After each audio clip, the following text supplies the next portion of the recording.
Many of you know at this stage that in July, one of my books came out. The most recent book is called Setting God Free, Moving Beyond the Caricature We've Created in Our Own Image.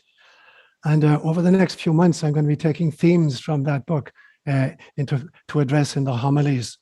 So today's reading that I've chosen is actually from the defense attorney. I put God on trial for crimes against humanity.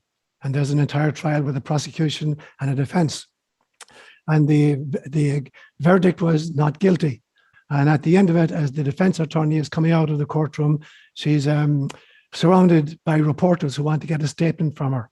And this was the statement she made. Religion has shot itself in the foot.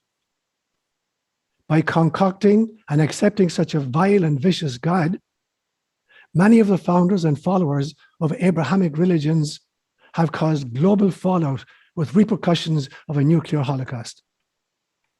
First and worst is the way the all-loving true God has been reduced to a threatening, hateful monster. It's simply unthinkable that love has been hijacked in this way. Second, this fictional caricature has been used as a bludgeon to keep generations of believers cowering in fear of immediate torture and eternal damnation. Third, millions of innocent people have been dragged before inquisitions, tortured, and murdered on behalf of this God. Fourth, God's behavior became the justification for every manner of evil committed by humanity, including colonial conquest, genocidal wars, and the practice of slavery, to name just a few. And finally, when it was safe to do so, millions of thinkers escaped into the twin deserts of agnosticism and atheism, fleeing not only this caricature of God, but the true God as well. But God is not responsible for any of these crimes. People are. In attempting to promote devotion to God, which can only ever flow from the natural, beautiful, human, mystical impulse that exists within all of us, organized bureaucratic religious oligarchies have vilified God, thus driving many true seekers into the wilderness of despair. My prayer today is that God and humanity, believers and non-believers alike, will be free to love and to be loved as the true loving source of all intended from the start. Words inspired by God. Imagine you've just bought a huge, big, new jigsaw puzzle, 5,000 pieces, and you bring it home and you take off the cellophane wrapper and you put the box on the kitchen table, and you intend to spend the next, perhaps even several months working on this jigsaw puzzle. And then you go out to the back garden to do something in the back garden, and you leave your 4-year-old child at home inside with the dog. And the child opens up the box, is fascinated by the pieces, and over the course of the next hour and a half, scatters all of the pieces of the jigsaw puzzle all over the house. There's some in the bathroom, some in his bedroom, some in the kitchen, some in the dining room, some in the sitting room. And the dog has joined in the fun. And the dog has found a cornflakes box and shredded it into 1,000 pieces of its own. And there are pieces of the cornflakes box scattered all over the house as well. And then you come in and you discover the disaster. And they all look the same, because on the back, they're all just plain brown cardboard. And on the front, they're colored cardboard. So how in God's name are you going to deal with this situation? So that's the situation we call life. We live a life where we're trying to assemble a jigsaw puzzle, which is God's image within us and is contaminated by all of the other stuff that the dogs have torn up and scattered around the house, our naughty kids have done. And so that's where I want to start today. I want to talk about the jigsaw puzzle of life, drawing on the book which I've just finished. So in this book, I put God on trial for crimes against humanity. And there was an entire court case with a prosecution and a defense. But in order to understand, our reading of the Bible, I have to first understand how the human mind works. I had to know psychology. So I broke the book up into 4 parts. The first part is called Setting Psychology Free. And then the second part is called setting God free.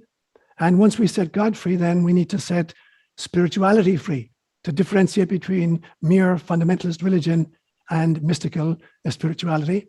And then finally, I wanted to set science free, to take it from its fundamentalist materialistic scientism that denies the very existence of consciousness, and to bring it into the realization that science, there is a spirituality to science as much as there is a science to spirituality.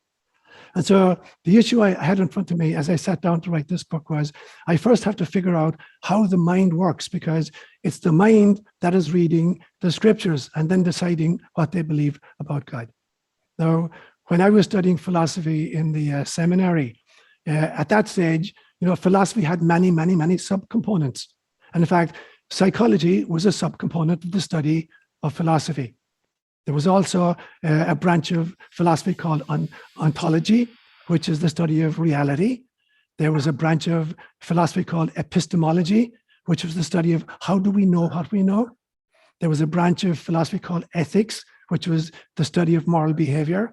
And there was a branch of philosophy called cosmology, which was the study of the cosmos, or the universe, both the physical and the metaphysical universe. And so, firstly, in this task ahead of me, I needed to set psychology free to understand, how a free mind operates.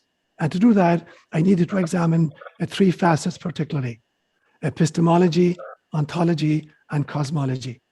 So let me go through these pieces. So finding all the cardboard pieces in the house, the data collection, that's epistemology. So you have to find all the cardboard pieces. You don't know yet which pieces belong to the jigsaw and which pieces belong to the cornflakes box. So you have to gather all the pieces together. And that we would call epistemology, the data collection. And when you've got assembled all the pieces, now you have to try to separate out the cornflakes pieces from the jigsaw pieces, and that would be ontology, discernment to figure out what's real, what's true, and what's not true. And then when you finally figured out which pieces belong to the jigsaw puzzle, then cosmology comes in. You now have to figure out how these real pieces go together to form the actual picture. And so only by doing that can I figure out what truth means in the Bible. So before I could put God on trial, I needed to figure out how the human mind works. And so I was asking myself three questions. How do we know what we know, which is epistemology, data collection? How do we decide what is true among the things we know? And that would be ontology. And then thirdly, how do I organize these belief systems? And this would be a cosmology. And so that's where I want to go in today's homily. I'm going to take these three facets and go into them in a little bit detail, so that next Sunday I can talk about, the idea of revelation in the Bible, or the idea of biblical inerrancy. So firstly, let me look at the notion of epistemology. How, in God's name, do we know what we know? And I think there are probably three different approaches we could take to this issue. Here's the first approach I would take. We know what we know because an authority figure told us. We read it in the newspaper, or we heard it on television, or a priest told us, or a scientist told us, or a teacher in school told us. So that's the first way. We know what we know because we believe an authority figure where they tell us stuff. The second thing would be, I discovered things for myself. I have personal experiences, whether it's the taste of rum raisin ice cream, or whether it's a belief in the afterlife because I've had a near-death experience and I've experienced the survival of consciousness after death. So secondly, we know because we've experienced stuff for ourselves. And thirdly, we know what we know because we've figured stuff out for ourselves, which is a kind of a combination of number one and number two. We figure stuff out because we take some of what we've been told by experts, our authority figures, and some of what we've experienced for ourselves, and we create some kind of an understanding of it. So that would be one approach into understanding how do we know what we know. A second approach might be this. A philosophical approach would be, we would use reason and logic, or induction and deduction. And that's how we'd kind of figure out what we know, or how we know what we know. Science would say it's through observation and experimentation. That's how you find it. That's how you gather your data. Where philosophy is gathering data through reason, logic, induction, and deduction, science is doing it through observation and experimentation. And religion is doing it through revelation, a belief system that there are some revealed truths that came from God. And they're the initial data points, and then you build upon that. So that would be a second approach, looking at how philosophy does it, how science does it, and how religion does it. And then there might be a third approach to this. And that would be, again, looking at the difference between objective reality, which operates whether or not we believe in it. For instance, gravity. You fall out a 4th-story window and you're going to break your leg at best. And so there's objective reality is that which operates, whether or not we choose to believe in it or know how it works. And then the second way would be subjective reality, which is only available to the experiencer. So you have a headache. Only you are experiencing that headache. So it's totally subjective. Anybody else has to believe you when you say, I got a splitting headache. They have to believe you, but it's not their objective reality. It's your subjective reality at this stage. And the third part of that one would be intersubjective reality, an idea or a meme created sold to the masses by some kind of a thought leader. And so, for instance, if you got a great prophet of some kind or a great public speaker of some kind, they can sell an idea, which then a whole group of people take on. So, for instance, religion, there are now 4,300 religions on planet Earth. So there are that many thought leaders who persuaded people, that this is the way. Or you take the notion of nationhood. Nationhood is actually, it's a fiction. It's a meme. It's an idea created by a group of people. The United States came into being in 1776 through a fiction. They wrote a Declaration of Independence. People believed in it, and we formed a new nation. The USSR did it in 1917. Using a different fiction, they came together and they created a cohesion which lasted until 1991 and then dissolved. So as long as people believe in the meme, it'll survive. And when they stop believing in the meme, it will collapse. And perhaps the greatest intersubjective reality of all time, which is the most universal and efficient system of mutual trust ever created, is money. People who don't like each other's money. People who have issues with other cultures will still accept other cultures' money. So this would be a third way of looking at epistemology, how we know what we know. So there are the ways in which we kind of gather data. So that's the first point. When we want to understand how the mind works, before we bring that mind to wrestling with the Bible. Now we've gathered all the pieces, all the cardboard pieces scattered throughout the house. We've done our data collection through the exercise of epistemology. Now, how do we decide which cardboard pieces actually belong to the jigsaw? Because on one side, every single piece you found is just brown cardboard. And on the other side, every single piece you found has colored cardboard. So how do you determine, what actually belongs to the jigsaw puzzle and what's just part of the cornflakes box? Thomas Aquinas was regarded as probably one of the greatest philosophers and one of the greatest theologians of all time, said very famously, nihil est in intellectu quod non ante fuerit in sensu. There is nothing in the intellect which is not first in the senses. So his belief system was that we drink in data through our sensorium. Now, actually, I disagree with him, because I think there are other ways in which we bring data in. Carl Jung very famously said one time that intuition is perception via the unconscious. So our intuitive faculty brings in data that our sensorium doesn't deliver. But Aquinas was convinced, nihil est intellectu quod non ante fuerit in sensu. There is nothing in the intellect which is not first in the senses. So he believed that faced with any proposition, somebody proposes a thesis to you, whether it's a scientific, a scriptural, or a psychological proposition, then the individual person will choose either to believe that or not to believe it. You're going to make some kind of an internal decision, this is true or this is false. So faced with the data, you're now going to have to exercise some kind of discernment. There's some kind of an internal human faculty that must make a judgment among the pieces and to determine what you believe is true and what you do not believe in true. Now, sometimes this is done with deliberation and intelligent awareness, and sometimes it's done unconsciously or even irrationally. It's like a knee-jerk response. Yeah, I believe this and I don't believe that. So it depends on our willingness to see beyond the limitations of our previous belief systems. That becomes very important in this equation, because we don't really see things as they are. We see things as we are. We bring an entire history, of belief systems to any new proposition. And our reaction to that is going to be colored, by our previous history. So there is no such thing as a self-evident truth. There's not a single self-evident truth. If there were, there could never be contrary opinions on the matter. I don't know of any issue on which there are not alternative perspectives, sometimes that people get into, with a lot of aggression. So there is no such thing as a self-evident truth. And there's a difference, I believe, between truth and fact. I've said many, many times that something could be factual, but not true. And something could be true, but not factual. Because my definition of truth is the following. I believe something is true if it transforms me and aligns me with God.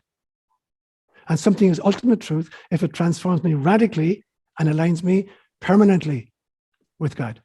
So by my definition of truth, something can be true even though it's not factual, and something can be factual, but it's not true. I don't know what the Dow Jones Index is today, but whatever it is, it's a fact. Are you transformed radically and aligned with love because you learned what that number is? Absolutely not. So something being factual does not mean it's true. It may not be transformative. Whereas something can be, transformative without being factual. And my favorite example of that, I've run it by you many times, is the story of the Good Samaritan, where Jesus asked one time, who is my neighbor? And instead of giving a theological response, he said, once upon a time, there was a man going down from Jerusalem to Jericho, and he was mugged and left for dead at the side of the road. And a priest went by and saw a fellow Jew lying on the side of the road. He thought he was dead.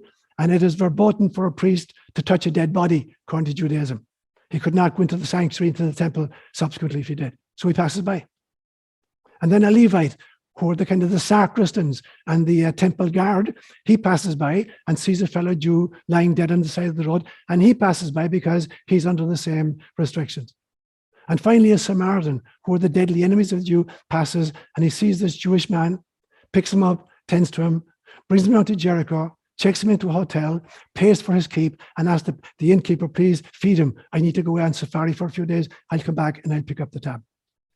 And Christ says at the end, among those, who do you think was neighbor to the man who fell among the robbers? And they all say, of course, obviously, the Samaritan. Now, was that a true story? Did it actually happen? Was it factual? You could go and check with the priests and the Levites and find out it never happened. Was it true? Absolutely true. Because everybody who heard that story was changed by the realization that your neighbor is not the person just from the same tribe or the person who votes the same way that you vote. It is all living beings, all sentient beings. So it's very important to differentiate then between fact and truth. It's true if it transforms you and aligns you with love. And so that then becomes the ontology. That's how we begin to separate out the cornflakes box pieces from the jigsaw puzzle pieces. And philosophy will call that ontology. So that's the second stage of the process. The third stage now is, you think now you have a bunch of truths. How do you organize them into a kind of a paradigm or a philosophy of life? In this instance, how do you organize these pieces that you've now identified as belonging to the jigsaw puzzle? How do you actually go about creating the jigsaw puzzle from these pieces? And that would be called cosmology. So pulling all the data together is epistemology. Deciding which is the real pieces, that would be ontology. And now you're ready for the cosmology. You now are ready to start organizing all those data into a meaningful philosophy of life. Now, the only problem is every single one of us has a personal cosmology. You couldn't live in life, you couldn't react to any situation if it weren't being driven by some kind of an inherent belief system. So every single one of us has a personal cosmology. The problem is this: our cosmologies have been unconsciously acquired. And when you put us in any particular situation, they're unconsciously accessed. We have basically knee-jerk reactions to the realities in which we live. So how do we bring to full consciousness our cosmologies? So Socrates would say, for instance, the unexamined life is not worth living. And Gautama Siddhartha would say, I am Buddha, I am awake. And Jesus Christ would say, if the householder knew at what stage the thief was going to break in and steal, he wouldn't go to sleep. And so the essence of a cosmology is coming fully awake. It's understanding the cosmology you inherited from your environment and deciding, what elements of that cosmology are you going to carry on and which, you're going to reject. One of the most important things I did when I went to Kenya, firstly, I was living literally on the equator, 12-hour days, 12 hours night, in a tiny little village in a very, very remote area on the edge of the desert. And there's no way I could go to bed at 6 o'clock at night being Irish. And so I spent my time, I radically re-examined the cosmology I had as a 26-year-old Irish Catholic priest. And I began to look at individual tenets and decide this particular tenet, if I'd been born Hindu and I heard this, would I believe it? If I heard, for instance, the tenet, do not do to other people what you do not want them to do to you, and I were born Hindu or Buddhist or Taoist, would I believe in that? And I said, absolutely, yeah. Right, that's a keeper. Let me put that in one bucket. If I take another belief system that says there's a man living in Rome with a big pointy hat and he's infallible, and if I were born Buddhist, or Muslim, would I believe that? And the answer is absolutely not. So I dumped that, I put it in a different bucket. And at the end of 2 or 3 years, I'd separated out my cosmology into stuff I no longer believed and I got rid of, and stuff I did believe. And it became the basis of the first book I wrote in Swahili. It was called Ukweli ni Nini, Truth, What Does That Mean? And it was a story set where a Christ child visits a village in Kenya and interacts with a bunch of little children who are herding sheep. And there's a conversation that goes on for several days where they're asking him questions and he's answering. And that was the very first book. So it was my first effort to kind of radically reassess my own cosmology. Now, every single one of us has the job of developing a personal cosmology. You have to create the home in which you live as an adult. So imagine you've lived in a physical house, and you've never visited any of your friends' houses. So you have no idea, there's no comparison between the house you live in and the house anybody else lives in. So you don't know, is your house warm or cold? Is it tidy, or messy? Is it welcoming or unfriendly? You have no idea because nobody comes to visit and you never go anyplace else. So at some stage you start visiting and you see other houses, and then you have a dream. I want to build my own ideal house. So what do? The first thing is you have a mental map of what the ideal house is going to look like. And then you draw a blueprint, and then you assemble the materials, and then you begin the labor of creating your own home.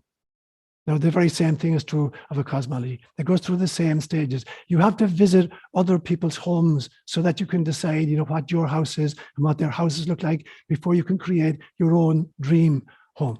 You have to constantly do that. So you have to have a new mental map, a new cosmology. You need to kind of draw a blueprint of what that cosmology looks like. What will be the tenets of it?